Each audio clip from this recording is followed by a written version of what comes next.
Friends అందరికీ నమస్కారం. Welcome back to me Nagalakshmi ఇంటి వంట. ఈ రోజు వీడియోలో మన వ్యూవర్స్కి ఎప్పటి నుంచో చూపిద్దాం అనుకుంటున్న కాజు కట్లీ ఎలా తయారు చేసుకోవాలో చూద్దాము. ఇంట్లోనే స్వీట్ షాప్ స్టైల్లో కాజు కట్లీ తయారు చేసుకోవాలి అనుకునేవారు ఈ వీడియోని చూసి టిప్స్ పాటిస్తూ చేస్తే స్మూత్ స్ట్రక్చర్తో చాలా పర్ఫెక్ట్గా వస్తుంది. మరి ఈ కాజు కట్లీ ఎలా తయారు చేసుకోవాలో వీడియోలోకి వెళ్ళి చూసేద్దాము.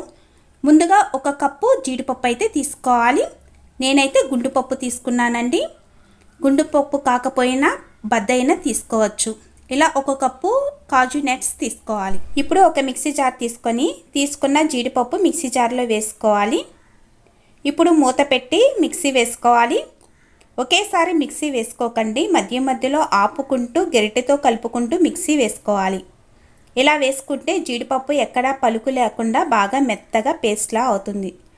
చూడండి, ఇక్కడ వీడియోలో చూపిస్తున్న విధంగా ఇలా బాగా మెత్తగా అయిన తర్వాత స్టవ్ ఆన్ చేసుకోవాలి. స్టవ్ మీద ఒక కళాయి పెట్టుకోవాలి.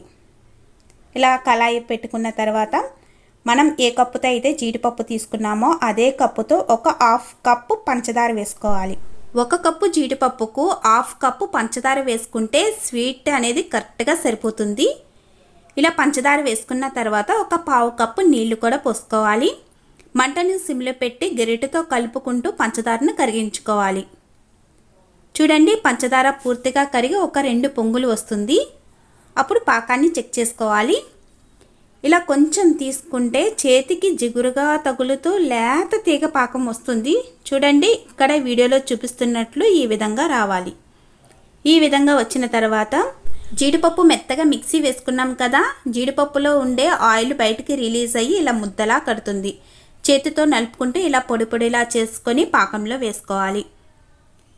పాకంలో బాగా కలిసే విధంగా బాగా కలుపుకోవాలి.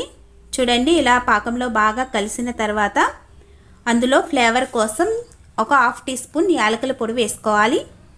అలాగే ఒక 1/2 టీ స్పూన్ నెయ్యి కూడా వేసుకొని బాగా కలుపుకోవాలి. పాకంలో కాజు వేసుకున్న తర్వాత గరిటెతో కంటిన్యూస్గా కలుపుకుంటూనే ఉండాలండి, లేదంటే అడుగున పాన్కి అంటుకుపోతుంది. ఇలా కంటిన్యూస్గా కలుపుకోవాలి. ఇలా కలుపుకుంటూ ఉంటే పానుకు అంటుకోకుండా సపరేట్ అవుతూ ఇలా రెబ్బన్ కన్సిస్టెన్సీ వస్తుంది. ఈ కన్సిస్టెన్సీలో వచ్చిన తర్వాత స్టవ్ ఆఫ్ చేసుకోవాలి. స్టవ్ ఆఫ్ చేసుకున్న తర్వాత కాజు బర్ఫీని అంతా కూడా గరిటెతో ఇలా కళాయికి అంతా కూడా రాసుకోవాలి. ఇలా కళాయికి రాసుకుంటే కళాయి వేడికి అనేది ఇదంతా కూడా గట్టిపడుతుంది. ఇలా గట్టిపడిన తర్వాత ఇది కొంచెం వేడి చల్లారుతుంది కదా, వేడి చల్లారిన తర్వాత గరిటెతో తీసుకొని బటర్ పేపర్ మీద వేసుకోవాలి. కాజు పేస్ట్ పాకంలో వేసుకున్న తర్వాత ఒక 2-3 నిమిషాలకు దగ్గర పడిపోతుందండి. ఎక్కువసేపు కూడా ఉంచాల్సిన అవసరం లేదు. ఇలా కాజు కట్లీని అంతా కూడా బటర్ పేపర్ మీద వేసుకొని ఇలా వీడియోలో చూపిస్తున్న విధంగా ఇలా బటర్ పేపర్తో బాగా ఒత్తుకోవాలి.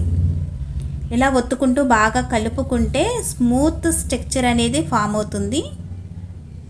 ఇలా 1 నిమిషం పాటు బటర్ పేపర్తో బాగా కలుపుకోవాలి. ఇలా కలుపుకుంటూ ఉంటే కాజు కట్లీ అనేది స్మూత్గా వస్తుంది. చూడండి, ఇలా బాగా కలుపుకున్న తర్వాత చపాతీ ఒత్తుకునే కర్ర ఉంటుంది కదా, ఇలా ప్లేట్ మీద పెట్టి ఇలా చపాతీ ఒత్తుకునే కర్రతో చపాతీలాగా చేసుకోవాలి. బాగా పల్చగా కాకుండా కొంచెం మందంగా ఒత్తుకోవాలి. చూడండి, ఈ విధంగా కర్రతో ఇలా మందంగా ఒత్తుకోవాలి.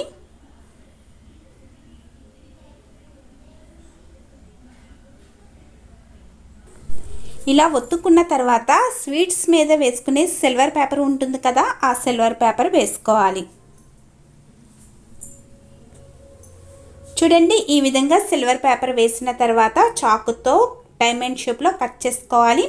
ముందుగా నిలువుగా కట్ చేసుకొని తర్వాత కొంచెం క్రాస్గా పెట్టి కట్ చేసుకుంటే డైమండ్ షేప్లో వస్తుంది. చూడండి, చాలా ఈజీగా ఇంట్లోనే స్వీట్ షాప్ స్టైల్లో కాజు బర్ఫీని సాఫ్ట్ స్ట్రక్చర్తో స్మూత్గా తయారు చేసుకోవచ్చు. చాలా పర్ఫెక్ట్గా వస్తుంది. దీనికి ఎక్కువ టైం కూడా అవసరం లేదండి. ఈ ప్రాసెస్ కూడా చాలా ఈజీ. 15 నిమిషాల్లో ఈ కాజు బర్ఫీని తయారు చేసుకోవచ్చు. మరి ఈ వీడియో మీకు నచ్చిందా? నచ్చితే మీ ఫ్రెండ్స్కి రిలేటివ్స్కి షేర్ చేయండి. అలాగే కొత్తగా ఎవరైనా చూస్తున్నట్లయితే మన ఛానల్ని సబ్స్క్రైబ్ చేసుకుని పక్కనే ఉన్న బెల్ ఐకాన్ని క్లిక్ చేయడం వల్ల మేము పంపించే నోటిఫికేషన్ మిస్ అవ్వకుండా ఉంటుంది. మరి ఈ స్వీట్ రెసిపీని మీరు కూడా ట్రై చేసి ఎలా వచ్చిందో నాకు కామెంట్ బాక్స్లో తెలపండి. Thank you for watching.